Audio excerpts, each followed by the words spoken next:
Welcome to Inspiring China, a channel that brings you insight of technology, business and lifestyle. Don't forget to click the subscribe and notification button. Share if you like it. Your support is my motivation. China Fintech's ambition is more than their home market.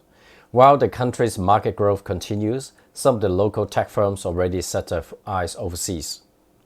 Digital brokers have already had presence in Hong Kong, Singapore and New York, as explained in my previous episode on securities market. With a One Belt, One Road strategic initiative already in full swing, many Chinese firms chose to expand their footprint in Southeast Asia. There are many reasons to it. A large population in this emerging market with great potentials. There are also many ethnic Chinese in the region. These countries are becoming popular destinations for Chinese business and leisure travelers. Many of the countries are less developed than North Asia. Leading Chinese fintechs like PayTech already actively expanding the business from Pakistan to Indonesia. Credit East acquired a local license in Singapore to pursue its wealth business, and financial investor in PayTech, India's largest mobile payment platform. Fintech and UOB set up the joint venture servicing the loan business. Tencent exported its payment technology to South Africa's Naspers. UnionPay replicated its China business model in different locations and formed partnerships with more than 1,000 organizations. According to a 2019 KPMG report on future of payments by 2030, nation-states will launch their own digital currencies to retain control of economic policy. China's DSAP is a good example when the trial already started since last year.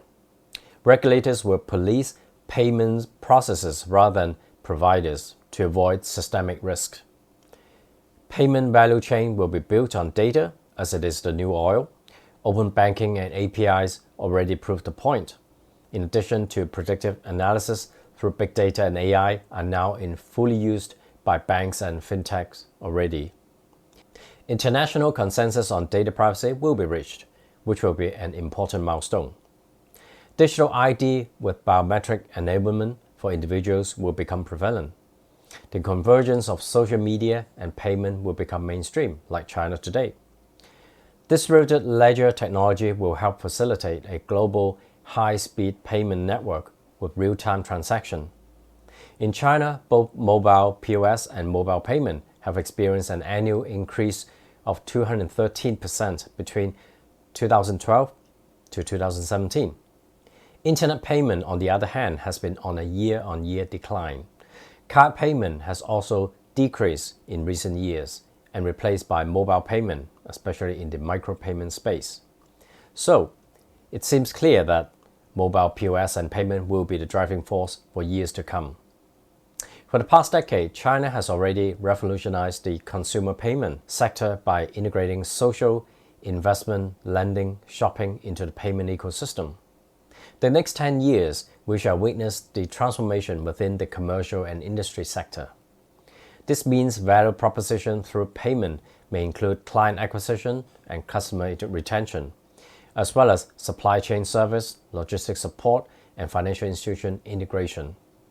All of these will accelerate digital transformation for enterprises that will improve trading volume and transaction efficiency. Naturally, this will be the technology entry point like 5G, big data, IoT, and AI, which will become the catalyst to help upgrade the commercial sector. The future is digital. Contactless payment, biometric authentication, voice activation, QR code, digital currencies are already here. COVID has proven the point by accelerating the transformation across the globe from retail to commercial sector. Cash is no longer king.